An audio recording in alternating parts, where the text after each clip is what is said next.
عمران خان وایي د افغان کاشالي حال په ګډ حکومت کې دی. د نیوز پری چینل لیدونکو سلام ستړي مشئ په موکړه تازه او مهم خبر ته. د پاکستان لومړي وزیر عمران خان د افغان کاشالي د حال وزنې لار پراخ بنسټه ګډ حکومت بللی دی. نوموړي نن په اسلام آباد کې خبريالانو ته ویلي چې کڅوم په 13 کلونو کې پوځي تګلارې ښې نتیجه ورنکړه، خو ټینګار کړی دی چې اوس د افغان ستونزې د حل دوه لارې دي.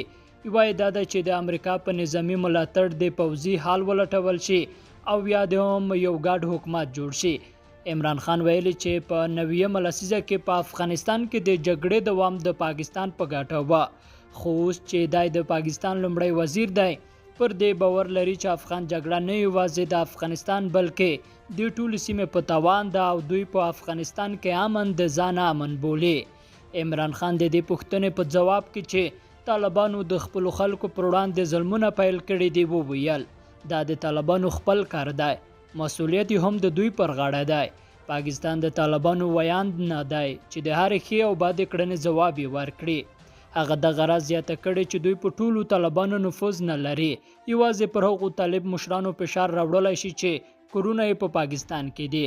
نوموړي یو ځل بیا ټینګار کړی دی چې پاکستان به له دې وروسته په بهرنیو جګړو کې ښکېل نه شي او نه به هم امریکا ته د پوځي عملیاتو لپاره اډې ورکړي.